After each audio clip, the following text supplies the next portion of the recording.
Friends good morning जय जगन्नाथ जय माँ मंगला माँ फ्रेंड्स मंगला माँ फैमिली रे आज सब जाऊँ आम मार्केटिंग करने तो आज संडे अच्छी फ्रेंड्स से आज सब जाइचु बुलापाई आ बुलू कि रूम जिनस कि निजपाई जिनस खास बेसिकली जिनस माछ आने ही जाऊँ बहुत बड़ मार्केट आउ से मार्केट रे बहुत चीप रेट रे माछ मिले। तो फ्रेंड्स देखंतु ऑन द वे रे आम अच्छे रास्ता उपरे आ बस रे बसीचु देखंतु बहुत बड़ बड़ बिल्डिंग एठी आ जो मैंने बेंगलोर रे रहउछन से माने जानि पारुथिबे ए जगह देखिकरी कि को जगह को रास्ता रे हम जाउछु एबे आ देखंतु एबे सेही गली रे एंट्री कला गाड़ी हमर आ एठी बहुत नीट क्लीन थाए फ्रेंड्स माने देखंतु पूरा रास्ता घाट भी किछि भी कचरा नहीं पूरा क्लीन देखिए बहुत भल लगे आ देखो ये गोटे मार्केट बिल्डिंग टाइप रो भुवनेश्वर जो मार्केट बिल्डिंग थाए आठी सबकि ऑल ओवर जिनस मिल जाए बहुत रिच भी थाए जिनस जाक सब और देखो पूरा ग्रीनरी ग्रीनरी लगुच सकाल सकाल जाऊँ तो बहुत भल भी लगुच। तो देखु एबे आम पहुँची गलु बस स्टॉप रे बस स्टॉप पाखे ये ओह्लैक पुणी आउ थे टिके चलिक जा पड़ो 10-15 मीटर खंडे देखो ये बस स्टॉप यहाँ देखो सांग मैंने ये बहुत बड़ बस स्टॉप गोटे ये जगह नाटा मुझे लास्ट रे कहबी आ जो मैंने भी जापर से कमेंट रे जल्दी कहतु जो मैंने बेंगलोर रोचंती। तो सांग मैंने देखु आसिक पहुँची गलु आम गाड़ी स्टॉप हेले आम ओह्लैक पुणी किसी दूर टे चलिए जावाक पड़ो मार्केट जाए। तो वीडियो रे कंटिन्यू रुहतु सांग मैंने निहाती किसी ना कि आप जो मैंने बेंगलोर रोचंती से बहुत इनफॉरमेशन मिल जाव जोटि आपड़ जा बहुत सस्तार माछ किनी पारे माछ तो बहुत चीप रेट रे मतलब माने 50 टंकार स्टार्टिंग अच्छी माछ को देखिए रेट। तो देखो सांग मैंने बस रे ओह्लै गलु ओह्लैक जाऊँ देखो ये बिल्डिंगटा बहुत सुंदर लगुच से कैप्चर करी आउट देखो यही रास्ता दे गले पड़ो आमर मार्केट देखो ए चली चली जाऊँ देखो सांग मैंने राजू भाई ये देखिकी हसुची ये जड़े मौसा मद पीकी पड़े रास्ता कड़े आ देखिकी बहुत जोर से हसुची।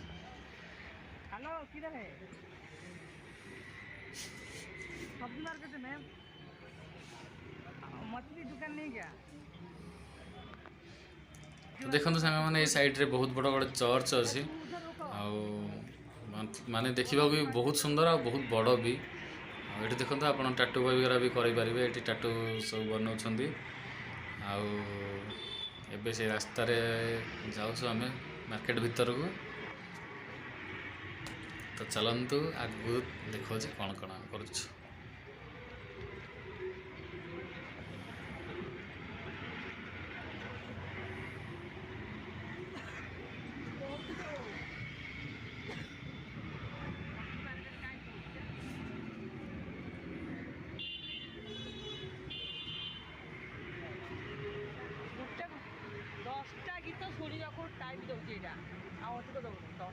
देखो सांग मैंने 90% लोक आपन को ओडिया मिल जाए ओडिशार आउ जेहेतु आम जनवरी फेब्रुआरी आड़ गाँव को जीवु तो से भी आसबू शॉपिंग करने तो गाँव को गले आहरी भल गोटे हम सांग मैंने क्योंकि कहीं भल भल वीडियो भी आनीपर कंटेंट भी भल भल आनीपारि आउ। तो देखो ये मार्केट भितर एंट्री कली यहाँ परिवा मार्केट आउ साइड रे देखो टमाटर आउ परिवा सब मिल जाव आपण मानक।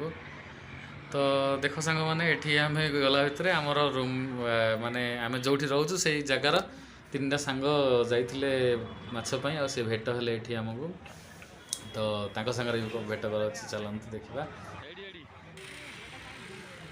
देखो केते सारा परिवा ये पूरा सस्ता परिवा भी बहुत सस्ता ये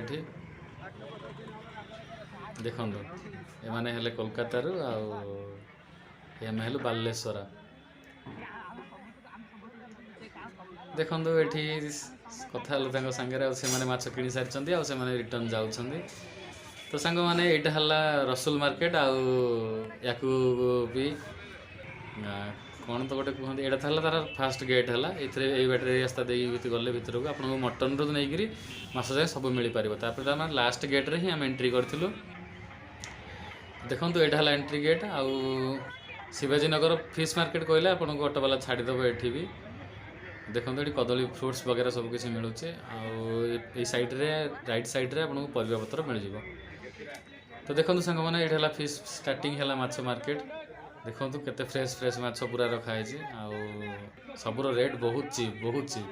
ଚିଙ୍ଗୁଡ଼ି ଆପଣଙ୍କୁ 150 ଟଙ୍କାରେ ମିଳିଯିବ। ଆଉ ସୁରମଇ ମାଛ ଯେଉଁ ଅଛି ସେଇଟା ଆପଣଙ୍କୁ ମିଳିବ 250ରୁ 200 ଭିତରେ। ଆଉ ରୋହି କାତଲା ଏଗୁଡ଼ା ସବୁ ଆପଣଙ୍କୁ ମିଳିଯିବ 220, 180 ଏଇସବୁ ଭିତରେ। ଆଉ କଉ ମାଛ ବା ତେଲାପିଆ ଯେଉଁ ମାଛ କହୁଛନ୍ତି ସେଇ ମାଛଟା ଆପଣଙ୍କୁ ମିଳିଯିବ 70 ଟଙ୍କା। ଆଉ ଫଙ୍ଗାସ୍ ସେସବୁ ଆପଣଙ୍କୁ 100 ଟଙ୍କାରେ ବି ମିଳିଯିବ। ଆଉ ଇଲିଶି ଅଛି ଏଇଠି 650 ଟଙ୍କା ସାଙ୍ଗମାନେ। ଦେଖନ୍ତୁ ବହୁତ ଭେରାଇଟିର ମାଛ ଅଛି। କଙ୍କଡ଼ା ବି ଅଛି, କଙ୍କଡ଼ା ଆପଣଙ୍କର 180ରୁ ଷ୍ଟାର୍ଟିଂ। ଆଉ ଦେଖନ୍ତୁ ଇଏ ଚୁନା ମାଛ ସବୁ, ଏସବୁ 200। ଆଉ ଏଇ ବାଙ୍ଗଡ଼ା ମାଛ ଏଇଠି କୁହନ୍ତି ସାଙ୍ଗମାନେ ବାଙ୍ଗାଲୋରରେ, ତ ସେଇଟା ଏଇଟା କେତେ ଟଙ୍କା ଅଛି? ଏଇଟା 100 ଟଙ୍କା। 100ରେ ଆପଣଙ୍କୁ 1 କେଜି ମାଛ ମିଳିଯାଉଛି। ଆଉ କ'ଣ ଦରକାର? ଦେଖନ୍ତୁ ଏଇଠି ତେଲାପିଆ ମାଛ ଅଛି। ଆଉ ଏଇ ସାଇଡ଼୍ରେ ସବୁ କଙ୍କଡ଼ା ଚିଙ୍ଗୁଡ଼ି। ଦେଖନ୍ତୁ ଏଇଟା ହେଲା ବାଙ୍ଗଡ଼ା ମାଛ ଆଉ କଙ୍କଡ଼ା। ତ ସାଙ୍ଗମାନେ ହେଇଥିଲା ଆମର କିଣା। ଆମେ ତେଲାପିଆ ମାଛ ଆଣିଲୁ ଆଉ ବାଙ୍ଗଡ଼ା ମାଛ ଆଣିଥିଲୁ। ଆଉ ତା ସାଙ୍ଗକୁ ଇଏ କାତଲା ବି ଆଣିଥିଲୁ, ମାନେ ଯେଉଁଟା ଆମକୁ କୁହନ୍ତି ଭାକୁର ମାଛ ନା ରୋହି ମାଛ ସେଇଟା।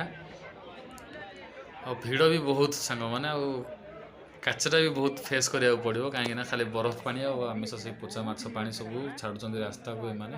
ଆଉ ଦୋକାନମାନଙ୍କର ବିହେଭିଅର୍ ବି ବହୁତ ଭଲ, କଥାବାର୍ତ୍ତା ବି ବହୁତ ଭଲରେ କରନ୍ତି। ଆଉ ଜିନିଷ ବି ରେଡ଼ି କରିକି ଦିଅନ୍ତି ଭଲରେ। ଦେଖନ୍ତୁ ଏଇଠି ଇଲିଶ ମାଛ ଅଛି। ଆଉ ଇଲିଶ ମାଛ ଏଇଠି 650 ଟଙ୍କାରୁ ଷ୍ଟାର୍ଟିଂ। ଆଉ ଏପଟେ ଦେଖନ୍ତୁ ସବୁ ପ୍ରକାରର ଭେରାଇଟି ମାଛ। ଏତେ ମାଛ ଥିଲା ଯେ ଯେଉଁ ମାଛମାନଙ୍କର ନାଁ ବି ଜଣା ନାହିଁ ଆମକୁ। ଆଉ ଛୋଟରୁ ନେଇକି ଯେ ବହୁତ ବଡ଼ ମାଛ ବି ମିଳିଯିବେ ଆପଣମାନଙ୍କୁ। ଦେଖନ୍ତୁ ପୁରା ଢେର ମାଛ ଆପଣଙ୍କୁ ମିଳିଯିବେ। କଲରଫୁଲ୍ ମାଛ ବି ଅଛି। ଏଇଟା ବହୁତ ବଡ଼ ମାଛ ସାଙ୍ଗମାନେ। ଏଇଟା ତାହେଲେ କମ୍ ସେ କମ୍ 3 ଫୁଟ 4 ଫୁଟ ଖଣ୍ଡେ ହେବ ମାଛ ଏମିତି।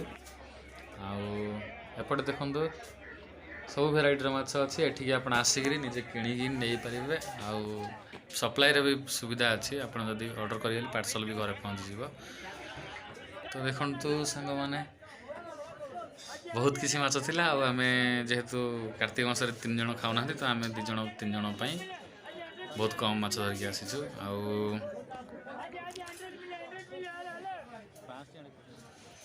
ଦେଖନ୍ତୁ ଏଠି ରାଜୁ ଭାଇ ମାଛ କିଣୁଛି। ଆଉ ଆମେ ଏବେ ଯିବୁ ଘରକୁ। ତ ସାଙ୍ଗମାନେ କିଛି ଥିଲା ଆଜିର ଏତିକି ଭିଡ଼ିଓ। ଆଉ ଏଠିକି ଆସିକି ନିହାତି ଇଏ କରନ୍ତୁ। ଏ ମାର୍କେଟ ନାଁ ହେଲା ରସୁଲ ମାର୍କେଟ। ଆଉ ଯଦି ଆପଣ ଲୋକାଲ୍ ଲାଙ୍ଗୁଏଜ୍ରେ କଥା ହେବେ ବୋଲେ କହିପାରିବେ ବୋଲେ ସେ ଅଟୋବାଲାଙ୍କୁ ଆପଣ କହିବେ ଯଦି ଶିବାଜୀ ନଗର ଫିସ୍ ମାର୍କେଟ ବୋଲେ ଏଠି ଆଣିକି ଆପଣଙ୍କୁ ଡ୍ରପ୍ କରିଦେବେ। ତ ସାଙ୍ଗମାନେ ଆଜି ପାଇଁ ଏତିକି। ଏଥର ମୁଁ ରହୁଛି ସାଙ୍ଗମାନେ। ଯଦି ଆପଣ ଚ୍ୟାନେଲରେ ନୂଆ ଅଛନ୍ତି ତାହେଲେ ସେୟାର ସବସ୍କ୍ରାଇବ୍ ନିହାତି କରନ୍ତୁ। ଆଉ କମେଣ୍ଟ କରି ଜଣାନ୍ତୁ କେଉଁଠି ଭୁଲ ରହୁଛି କେଉଁଠି ଠିକ୍ ରହୁଛି। ତାପରେ ମୁଁ ନିଜ ଭୁଲ ସୁଧାରି ପାରିବି। ତ ଯେହେତୁ ମୁଁ ନୂଆ ବ୍ଲଗ୍ ବନାଉଛି ସାଙ୍ଗମାନେ, ସେଥିପାଇଁ ବହୁତ କିଛି ପ୍ରୋବ୍ଲେମ୍ ଫେସ୍ କରିବାକୁ ପଡ଼ୁଛି। ଆଉ କ୍ୟାମେରା ବି ଏତେ ଠିକ୍ସେ କରି ହେଉନି। ଆଉ ଦେଖନ୍ତୁ ଏବେ ଆମେ ବସ୍ ଷ୍ଟାଣ୍ଡକୁ ଆସିଯାଇଛୁ, ତାହେଲେ ଆମେ ଏଥର ଘରକୁ ଯିବୁ। Thanks for watching.